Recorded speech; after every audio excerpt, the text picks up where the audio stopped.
Hello, hello. A little late today. I had a mountain biking spill and a lot of things happened. But today is day 17 of the 21 days. And I wanted to read this. One piece of advice that I often hear is that to succeed, you must have an ideal client and know everything about them, gearing everything to their wants and needs. That sounds a bit conformist to me. I agree. It's the ideal client thing. I'm like, we have clients that we're like, I love working with this person. And then you have some that are more challenging. I mean, that's just life. That's relationships. And I do think it's important that we honor ourselves, but also it can take time to get to know someone. And to me, at least in my work, that evolves over time. You know, there's people you hit it off with right away, and people that it takes more time to get to know. They might be more guarded, or you as a practitioner might be more guarded. And so it takes time and to allow that to unfold. I do think it is important as a practitioner to give yourself the space. If ultimately it doesn't feel like a fit, then it's really in yours and the client's best interest to move on. But it could also mean, hey, you've got bumps in the road and then you overcome them, and that's a relationship. I mean, that's a relationship when you have bumps and then you overcome them, in my view. And I think, I'll do this one tomorrow.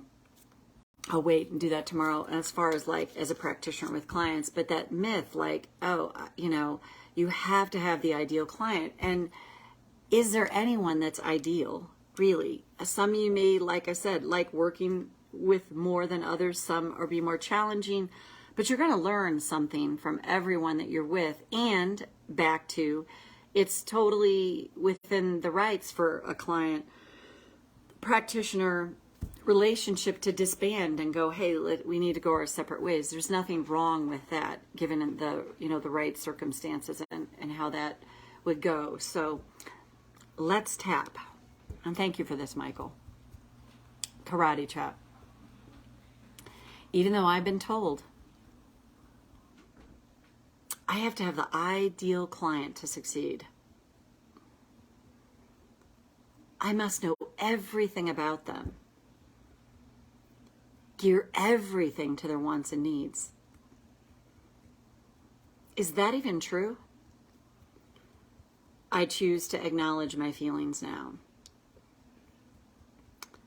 Even though there's so much coaching advice out there about how to build your business. And this one I've heard is, I have to have ideal clients. I choose to honor, I feel this way now. Even though I'm not going to succeed unless I have ideal clients and I know everything about them and gear everything to their wants and needs. What if there's a middle ground here? A give and take that's so much more authentic and so much better. Go to the eyebrow. What if it's not true? I can have in mind who my audience is, who I like to work with best. But if I'm a practitioner for any length of time, I'm going to run into a lot of different types of people. And some will fit, and some won't.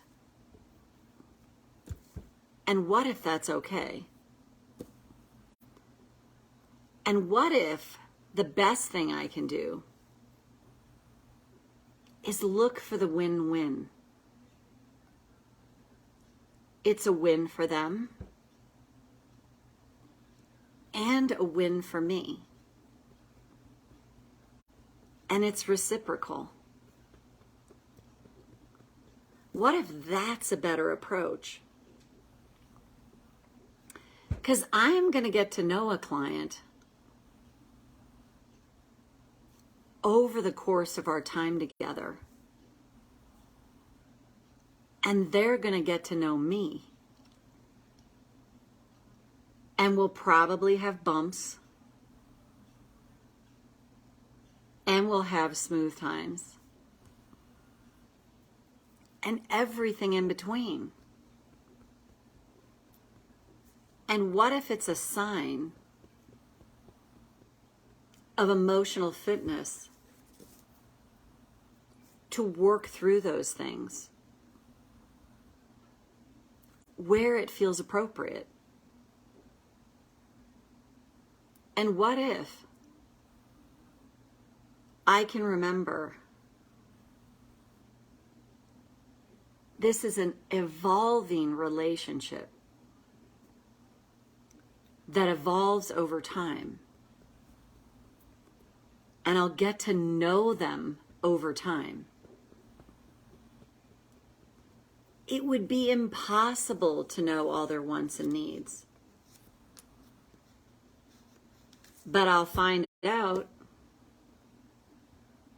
during our time together. And what if that's totally okay? And even really good. That this relationship grows and evolves between us. And what if that makes all the difference? I like that idea a lot. And it definitely feels lighter than I have to know everything about them,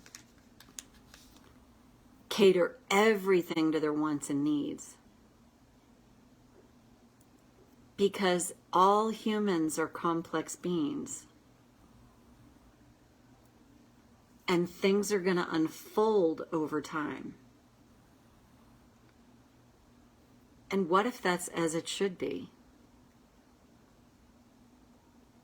And it's a lighter and freer way to see it. Where it allows me to bring my authentic self to the relationship. And take a breath. And thanks for the topic, Michael. I really appreciate it. And if y'all found this helpful, go back and tap on it as many times as you need to. And as long as I'm not flagged on anything, which I still don't understand, I was flagged on a couple like for music. I was like, I don't even have music in the video, so I don't really understand what goes on with some of these. So they stay on here, but I can't put them on Facebook, YouTube. So that's it for now. See you back here tomorrow with day 18. Bye for now.